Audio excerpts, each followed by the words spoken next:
Connect చేయండి. వరప్రసాద్ గారు నమస్తే అండి. నమస్తే రామ వెంకటకృష్ణ గారు. యా వరప్రసాద్ గారు, చంద్రయ్య అనే ఒక కార్యకర్త చనిపోతే పీక కోసి చంపేస్తే చంద్రబాబు నాయుడు గారు వెళ్ళి పాడి మోసారు. రీసెంట్గా మొన్న ఎప్పుడో వాళ్ళ అబ్బాయికి ఉద్యోగం కూడా ఇచ్చారు కదా.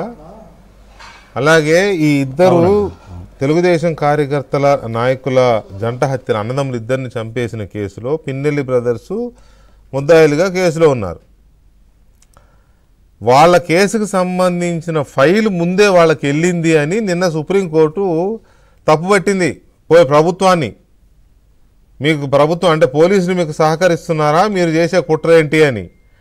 అంత దారుణమైన హత్యలకి తెలుగుదేశం పార్టీ అధికారంలోకి వచ్చిన తర్వాత పోలీసులు సహకరిస్తున్నారు అని అంటే దీన్ని మనం ఏమనాలో కూడా తెలియని పరిస్థితి. మిగతా కార్యకర్తలు వీళ్ళు ఎలా అనుకుంటారు ఇటువంటివి చూసినప్పుడు? మీరు వివరణ ఇస్తారో విశ్లేషిస్తారో నాకు అనవసరం. ప్రభుత్వానికి ఇది ఒక పెద్ద అప్రదిష్ట. మీరేం చెప్పినా సరే చెప్పండి.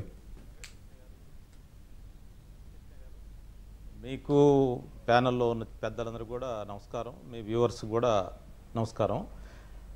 నేను నా నేటివ్ ప్లేస్ గురజాలండి. నేను మాచర్లో చదువుకున్నాను. నాకు అక్కడ పరిస్థితులన్నీ ఆ ప్రాంతంలో ప్రతి విలేజ్లో నాకు ఫ్రెండ్స్, బంధువులు, స్నేహితులు. నేను దాదాపు నెలలో 4-5 సార్లు ఆ ప్రాంతానికి వెళ్తుంటాను. మాచర్ల, గురజాల ఆ ప్రాంతం అంతా నేను తిరుగుతూ ఉంటాను. నాకు ఆ ప్రతి విలేజ్లో ప్రతి ఫ్రాక్షన్ లీడర్తో వాళ్ళు ఏం చేస్తుంటారు, వాళ్ళ మోడస్ ఆపరండి, అవన్నిటి మీద కూడా నాకు కొంచెం అవగాహన ఉంది. వినిపిస్తుందండి? వినపడుతుంది, చెప్పండి. బాగానే వినపడుతుంది. ఓకే, కొంచెం సౌండ్ పెంచమని చెప్పండి మీ వాళ్ళ.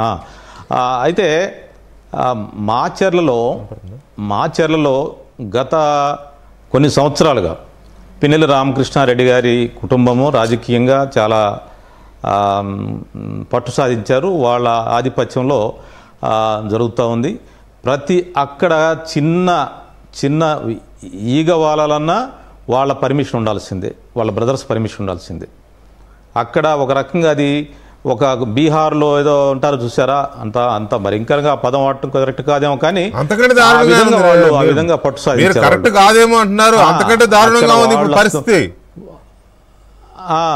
అదే అది చెప్పాలంటే మెయిన్ స్ట్రీమ్ సొసైటీలో ఆ మాట అనాలంటే కొంచెం నాకు హెసిటేట్గా ఉంది.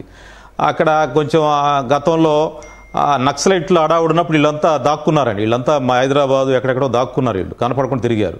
నక్సలైట్లు ఎప్పుడైతే అక్కడ అంతరించారో వీళ్ళ ప్రభావం పెరిగిపోయింది. వీళ్ళ ప్రభావం పెరిగిపోయి వీళ్ళే గుండాలుగా తయారై వీళ్ళే సెటిల్మెంట్లు, వీళ్ళే పంచాయతీలు చేయటం, వీళ్ళే అసలు నో పోలీస్, నో చట్టం, నో డిపార్ట్మెంట్స్, రెవెన్యూ ఒక్క డిపార్ట్మెంట్ ఉండదు. నిజమే సార్. వాళ్ళ బ్రదర్స్ ఏం చెప్తే మై క్వశ్చన్ ఈజ్, సారీ ఏమనుకోవద్దు, టైం రిస్ట్రెయిన్స్ వల్ల నేను స్ట్రైట్ గా అడుగుతున్నాను.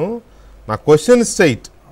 ఇంత దారుణంగా కార్యకర్తను చంపేసిన కేసులో కూడా పోలీసులు వాళ్ళకు సహకరిస్తున్నారు అంటే దీన్ని అంగీకరించడానికి ప్రభుత్వం సిద్ధంగా ఉందా, పార్టీ సిద్ధంగా ఉందా? That is my straight question to you Varaprasad గారు.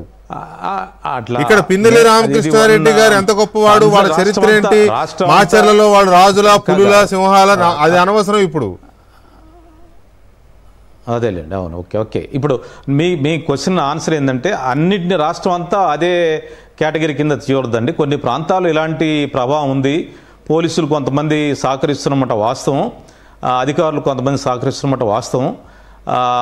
దీన్ని సరిచేయాల్సిన బాధ్యత ఉంది ప్రభుత్వము, పోలీసు వ్యవస్థ కూడా. ఒక మాట ఎస్పీ గారు ఉన్నారు, ఆ పోలీసు అధికారులు, అడ్వకేట్స్ ఉన్నారు. కొంచెం పోలీస్ వ్యవస్థ ఇన్వెస్టిగేషన్ ప్రొసీజర్సు, ఇన్వెస్టిగేషను ఇవన్నీ కూడా జగన్మోహన్ రెడ్డి హయాంలో మొత్తం కొలాప్స్ అయిపోయిందండి. పోలీస్ డిపార్ట్మెంట్ యొక్క డ్యూటీసు, వాళ్ళ యొక్క పని విధానంలో పెద్ద తేడా వచ్చిందండి. దాంతో ఇప్పుడు మళ్ళీ రీకన్స్ట్రక్ట్ చేయాలంటే చాలా టైం పడుతుంది.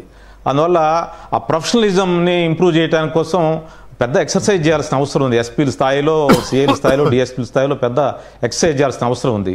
అందువల్ల పల్నాడులో వేసేప్పుడు డిఎస్పీలు కానీ పోస్టింగ్ చేసేటప్పుడు చాలా స్పెషల్గా కేర్ఫుల్గా వేయాల్సిన అవసరం ఉంది. లేకపోతే అక్కడ పని చేయనిరండి. చిన్న బలహీనతలు లొంగే అధికారుల్ని వెంటనే ట్రాప్ చేస్తారు, బెదిరిస్తారు. వాళ్ళు అసలు లొంగిపోయే వాళ్ళైనా, లేకపోతే ఎంత పాత వాసనలు ఇంకా వెంటాడుతున్న వాళ్ళైనా. నారాయణ రెడ్డి గారు నమస్తే అండి.